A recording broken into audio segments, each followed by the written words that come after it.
Mi nombre es Giovanni Jaimes, estudiante de primer semestre de la licenciatura en Teología de la Universidad Mariana de Colombia.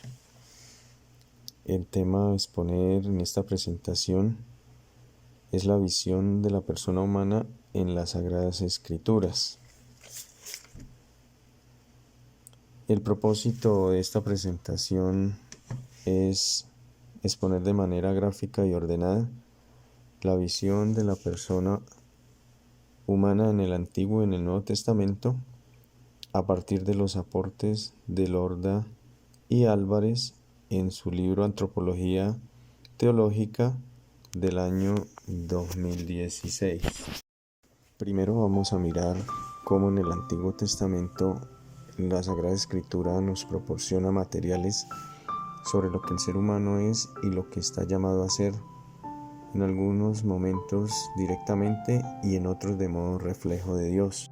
Lugares. La historia de la alianza en los libros históricos revela quién es Dios, quién es el hombre y cómo son sus relaciones. El Génesis, la creación del varón y de la mujer, su constitución, la relación con Dios y el pecado.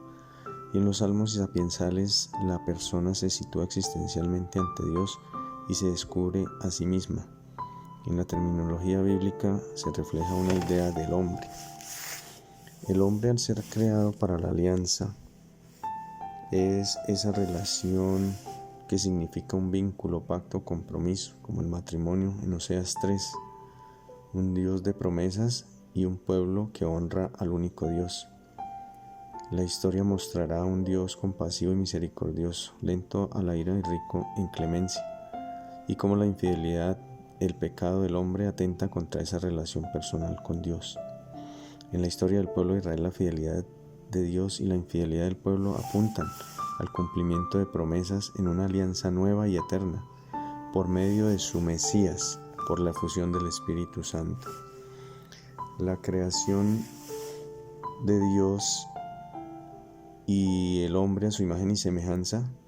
En el Génesis, los dos relatos sobre la creación del mundo y del hombre, que el primero responde a la tradición sacerdotal y el segundo a la tradición yavista. El primero presenta la creación del hombre dentro del universo, el ser humano en el cima de este universo.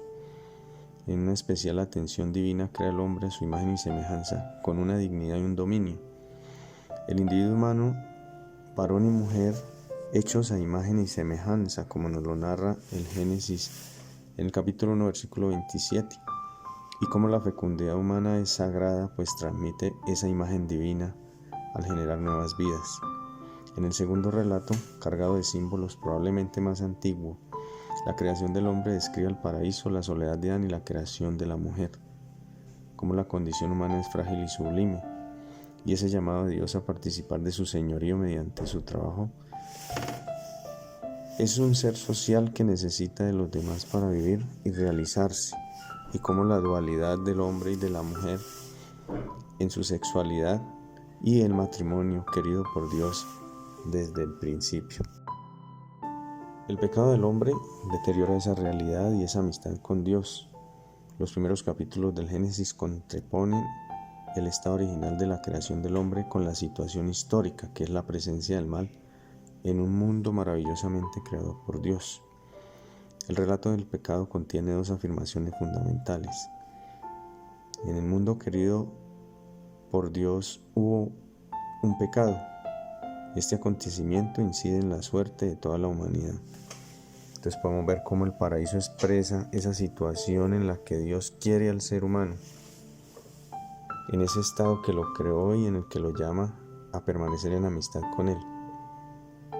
Y en segunda parte vemos la tentación y el pecado, que expresa no solo el primer pecado, sino la sustancia de todo pecado. El ser humano que pierde la confianza en su Creador, abusa de su libertad y desobedece. Y este pecado trae unas consecuencias, altera la relación con Dios, la armonía interior, y el pecado afecta los tres aspectos fundamentales de la imagen, la dignidad y la capacidad de representar a Dios ante este mundo, su fecundidad y sus relaciones humanas. El pueblo de Israel, que es la representación del hombre ante Dios, Dios se manifestó a este pueblo y este pueblo, poniéndose ante Dios verdadero, descubre su verdadero ser y su situación ante el mundo. Esto se encuentra en los Salmos, en los cuales vemos cómo el pueblo de Israel alaba a su Señor para percibir su grandeza y su bondad. Le pide y le implora auxilio en la necesidad y pide perdón por sus pecados. Descubre el verdadero Dios al cual le rinde adoración y reconoce su dominio. La terminología antropológica de la Biblia, esta tiene una terminología para hablar del hombre. Encontramos intereses, aportaciones de la concepción bíblica del ser humano. Dentro de las dimensiones y relaciones del hombre, la trilogía Basar, Nefesh y Rúa, términos hebreos para designar al hombre. Basar designa la carne de los seres vivos, lo corporal. Nefesh hace referencia a la garganta como órgano de respiración o la respiración en sí misma. Y Rúa, en el sentido literal, es la brisa, el soplo, el aliento que expresa la fuerza que mantiene vivo al hombre. La persona, sujeto de afectos y moralidad, por eso el término lev, corazón, en griego cardia, designa el centro de la vida anímica, que la yod, riñones, metafóricamente la intimidad humana sujeto a los movimientos espirituales y éticos de la persona. En los escritos del Nuevo Testamento encontramos ya a Jesucristo que se manifiesta plenamente al propio hombre que descubre su vocación. La temática antropológica en el Nuevo Testamento, donde Dios Creador se nos revela como Padre de Jesucristo y es el Dios de la alianza, que en Cristo cumple las promesas del Antiguo Testamento. Esa nueva alianza en Jesucristo, que es el ungido, el Mesías, lleno del Espíritu Santo que se derrama sobre el nuevo pueblo de Israel. Es el siervo sufriente que vence el pecado resucitando e inaugura un hombre nuevo, una creación nueva. Jesucristo es la imagen única y perfecta de Dios, en quien los que somos imagen somos recreados. Y otros temas relevantes de la imagen cristiana del hombre en el Nuevo Testamento son la salvación ofrecida por Cristo, la justificación, la elección, la filiación divina, la libertad que nos devuelve de ser hijos de Dios, la participación de su naturaleza divina, la renovación ontológica y moral, el hombre viejo y el hombre nuevo y la vida eterna. El criterio cristológico que nos muestra que Jesús es principio, presente y fin de la alianza. Jesucristo no es un remedio después del pecado, un añadido, es una novedad dentro de la unidad del designio divino. La creación tiene una dimensión cristológica. Jesucristo es el Logos, la palabra de Dios, es el Señor por el cual existimos, es la imagen del Dios invisible, el primogénito de todas las criaturas. La salvación, la nueva y definitiva alianza es cristológica. En el Hijo de Dios se desvela, se sella la nueva alianza, se infunde el Espíritu Santo que representa la realización del hombre. Jesucristo, artífice y prototipo de la nueva alianza, según las promesas de la nueva alianza, consiste en la unción con el Espíritu. Estas se cumplen en Jesucristo el ungido, el Mesías que unge con el Espíritu Santo. Jesús es el Hijo de Dios lleno del Espíritu Santo. En el misterio pascual del costado abierto de Cristo emana sangre y agua de la que nace la nueva humanidad. Jesucristo es quien bautiza con el Espíritu Santo. Mateo 3:11. Promete esa fusión y cumple la promesa. Juan 20:22. Lo participa a sus discípulos y desde entonces a todos los cristianos. El Hijo que nos hace partícipes de su filiación. Jesús que se reveló como Hijo de Dios y que nos enseñó que estábamos llamados a ser y vivir como hijos de Dios. Su filiación es participada a los hombres. Gálatas 4:4. Jesús es hijo por naturaleza y el cristiano por adopción al recibir el Espíritu Santo. El misterio pascual del siervo glorificado. Esa Pascua de Cristo que es Pascua del cristiano. Los frutos de la Pascua son aplicados por la efusión del Espíritu Santo a todos nosotros, a todos los demás. Romanos 8:11. El siervo, esa figura de Isaías que se realiza en Jesucristo y se solidariza con la humanidad, incluso en el sufrimiento, por ser fiel al Padre, llegando al extremo, tanto en amor como en dolor, y lo convierte en sacrificio redentor. El glorificado, Cristo es para nosotros esa primicia y garantía del paso del hombre viejo al hombre nuevo, resucitando primero entre muchos.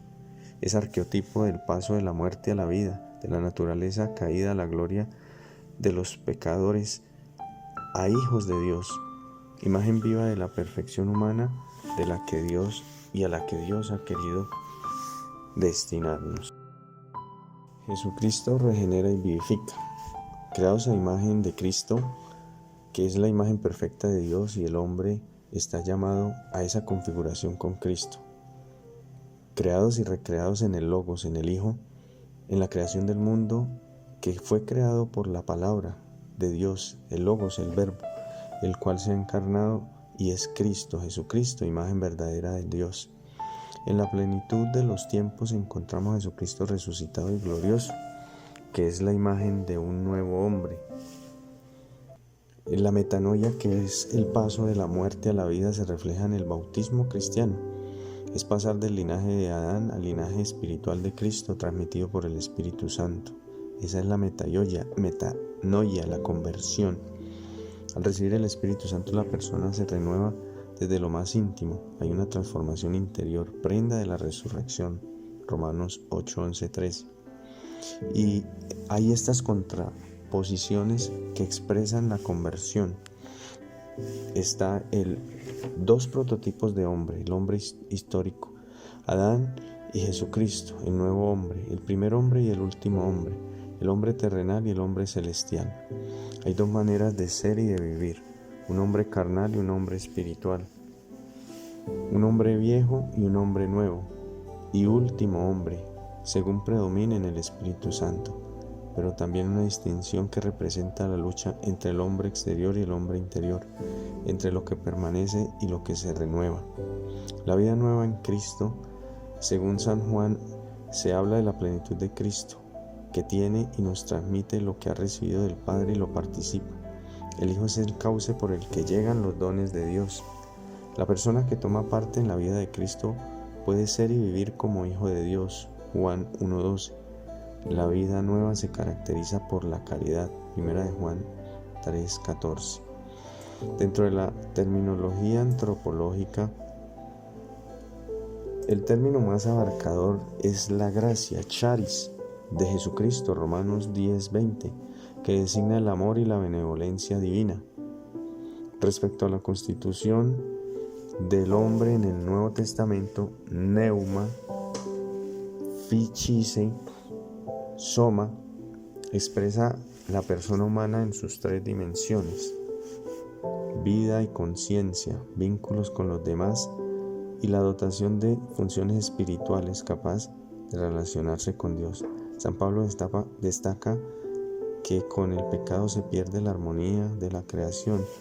Cuerpo, alma tienden a sustraer el control y la ordenación al espíritu. Introduce una diferencia entre soma y cuerpo. Y sars, carne. Cuerpo mantiene un significado positivo, mientras carne, contrapuesta al espíritu, designa la condición humana pecadora. Neuma en el Nuevo Testamento se usa de manera eminente para designar al Espíritu de Dios, que es una persona y no una fuerza, que se hace presente en el espíritu del ser humano y lo transforma. Dentro de esta presentación podemos ver cómo se pueden destacar algunas diferencias entre el Antiguo Testamento y el Nuevo Testamento en cuanto a lo que tiene que ver con el ser humano.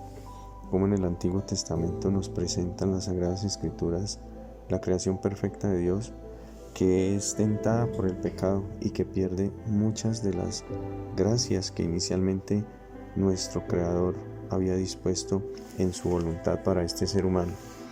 Pero ¿cómo viene el Antiguo Testamento en figura de Cristo a levantar esa naturaleza caída por el pecado y a mirar en Jesucristo, el hombre perfecto, el hombre santo, el hombre puro, el hombre que logra restaurar esa naturaleza caída por el pecado nos da vida nueva y nos vuelve a acercar a Dios nuestro Creador. Ese hombre que es Jesucristo, el hombre nuevo, el hombre santo, el hombre, el prototipo de hombre perfecto al que todos estamos llamados a ser. Los puntos claves que podemos ver en esta presentación son el actuar de Dios en la historia del hombre y ese querer de Dios desde el principio de ser nosotros como seres humanos en su imagen perfectos, y que Jesucristo nos invita a seguir por la fuerza, por el poder y el bautismo en el Espíritu Santo, que nos regenera y que nos vuelve a la amistad con Dios. Dentro de esta presentación podemos reflexionar finalmente que hay dos modelos a presentar: Adán como un hombre viejo, que es un hombre de pecado, que nos representa en algún momento a cada uno de nosotros cuando decidimos ser desobedientes, cuando decidimos incumplir las normas o las leyes de Dios, y cómo nos presenta a Jesucristo como ese nuevo Adán, ese hombre nuevo, esa creación nueva en la cual debemos configurarnos y en la cual nosotros debemos buscar el origen, buscar la creación inicial de Dios, que solo la encontraremos en Jesucristo.